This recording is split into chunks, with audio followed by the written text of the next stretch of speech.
मीरपुर नाम के शहर में तेजस अपनी पत्नी नीरू के साथ रहता था। पति पत्नी दोनों ही नौकरी करते थे। एक दिन तेजस गांव अपनी माँ के पास फोन करता है। हेलो, प्रणाम माँ।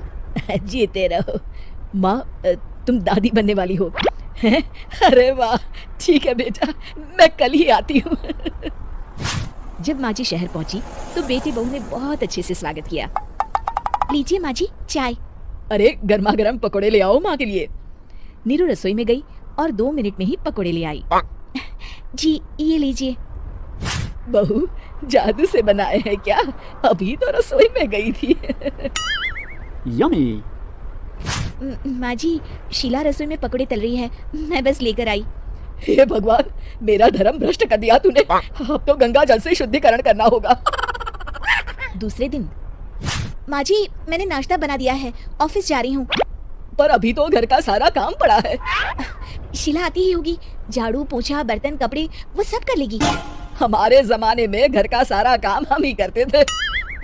जी माँ जी, आप बहुत होशियार हैं, मैं घर ऑफिस दोनों नहीं संभाल पाती। तो जरूरत क्या है घर से बाहर जाकर चाकरी करने की? वैसे भी घर का काम खुद करने से घर में बरकत आती है, समझी? पर माँ जी। पर वर कुछ नहीं, इस महीने की पगार मिले फिर ऑफिस बंद। हाँ। रात को नीरू तेजस से कहती है, सुनिए जी, माँ जी बोल रही थी कि मैं नौकरी छोड़ दूं।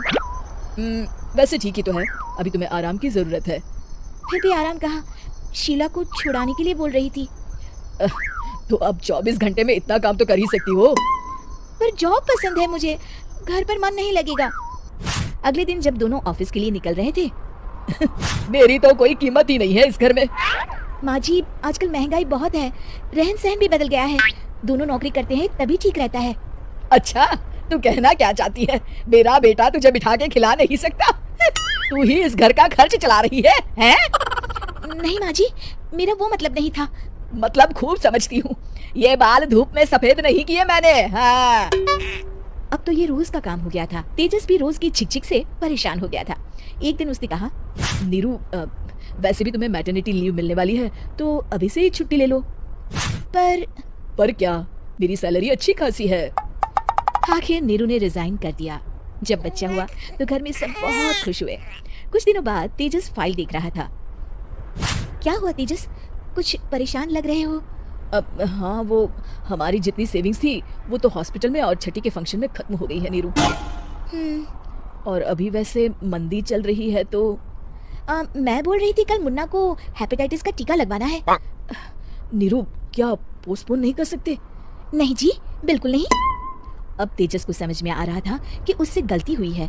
पैसों की कमी का असर घर के माहौल पर भी पड़ रहा था।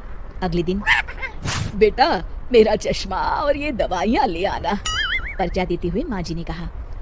जी। तेजस, मुन्ना के लिए दूध का डिब्बा और डायपर भी ले आना, और ये किराने के सामान की लिस्ट है, इसे भी लाना है। तेजस गुस्से में लिस्ट मरोड़ कर फेंकता है और चिल्लाता है, पैसे क्या पेट पर उगते हैं? ये ले आना, वो ले आना। अरे पर ये जरूरत का सामान ही है। वो गुस्से में बिना कुछ कहे ऑफिस चला गया। अरे लंच तो ले जाइए। नीरू दौड़ कर डिब्बा पकड़ाती है।